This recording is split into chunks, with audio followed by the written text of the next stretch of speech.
नमस्कार, मैं हूं पंकज पांडे। देख रहे हैं आप न्यूज 11 भारत। और बढ़ते हेडलाइंस के बाद खबरों की ओर। बड़ी खबर इस वक्त आ रही रांची से। ग्रामीण विकास मंत्री आलमगीर आलम ने समीक्षा की है, जेएसएलपीएस की योजनाओं की समीक्षा की है।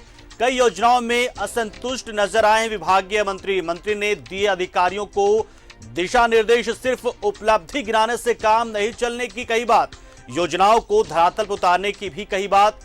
केंद्र और राज्य की 9 से ज्यादा योजनाएं फिलहाल चल रही हैं जेएसएलपीएस के जरिए। पूर्व में चल रही थी योजनाओं पर मंत्री दिखे चिंतित। खाली पड़े पदों को भी भरने का निर्देश। 10 से 15 दिनों में अधिकारियों से योजनाओं की विस्तृत रिपोर्ट मांगी है। तो इस वक्त की एक बड़ी खबर हम आपको बता रहे हैं। JSLPS Jharkhand state livelihood promotion society यानी कि महिला सखी संडल जो सखी सहायता होते हैं, और जेएसएलपीएस के तहत बहुत सारी योजनाएं चलाई जाती है। केंद्र और राज्य सरकार की एक नोडल एजेंसी के तौर पर जो ये संस्था काम करती है और खास तौर से महिलाओं को स्वरोजगार से जोड़ती है। लेकिन इसके कामकाज को लेकर और इसके जरिए चली योजनाओं को लेकर मंत्री आलमगीर आलम असंतुष्ट नजर आए हैं। और 10 से 15 दिनों के बीच में उन्होंने 15 दिन के भीतर रिपोर्ट मांगी है। एक बड़ी खबर इस वक्त हम आपको बता रहे हैं। और विपिन इस खबर पर पूरी जानकारी के लिए जुड़ चुके हमारे साथ फोन लाइन पर। विपिन, क्या कुछ जानकारी है इससे जुड़ी और किन बातों पर नाराज थे? देखिए, झारखंड सरकार के ग्रामीण विकास मंत्री आलमगीर आलम ने आज जेएसएलपीएस की विभिन्न योजनाओं की समीक्षा की है। झारखंड मंत्रालय के एफएफपी बिल्डिंग में चली तकरीबन 2 घंटे तक की समीक्षा बैठक में उन्होंने पाया कि कई ऐसी योजनाएं जो कि जेएसएलपीएस के माध्यम से राज्य में चलाई जा रही है, उसकी स्थिति जो है वो संतोषजनक नहीं है। इसी समीक्षा बैठक के दौरान उन्होंने इस विभाग के अधिकारियों को एक सख्त निर्देश दिया है कि सिर्फ उपलब्धियां गिनाने से काम नहीं चलता है, धरातल पर योजनाएं कितनी पहुंच रही हैं इसकी भी रिपोर्ट जो है वो विभाग को चाहिए।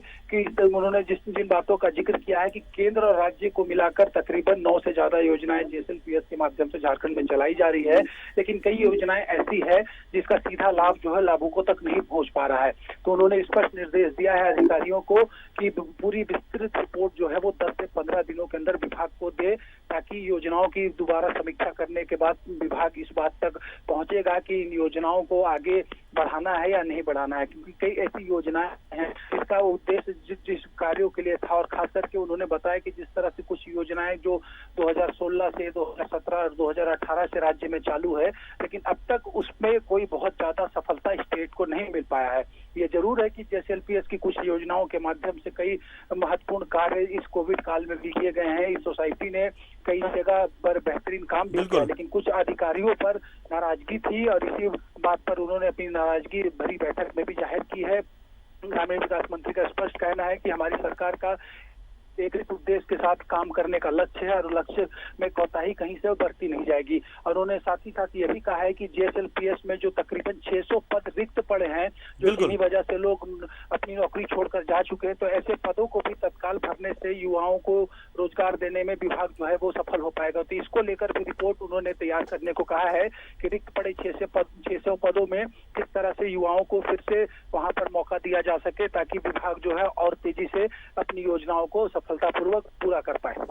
चलिए, बहुत बहुत शुक्रिया विपिन, इस पर जुड़े आप और पूरी जानकारी आपने दी और बताया किस तरीके से जो राज्य आजीविका संवर्धन का ये जो सोसाइटी है, ये इसके कामकाज को लेकर यानी कि जेएसएलपीएस के कामकाज को लेकर झारखंड राज्य आजीविका संवर्धन है ये प्रमोशन बोर्ड है ये, तो इसको लेकर बहुत नाराज दिखे हैं मंत्री आलमगीर आलम। कहा कि जो खाली पद हैं उनको भरें और साथ ही साथ जो योजनाएं चलाई जा रही है उसको बेहतर तरीके से चलाएं, ताकि आम लोगों को और इससे जुड़े जो महिला सखी संगठन है, स्वयं सहायता समूह है, उनकी बहनों को रोजगार मिले। ये सबसे महत्वपूर्ण है। तो उपलब्धियां गिनाने की बजाय काम करें।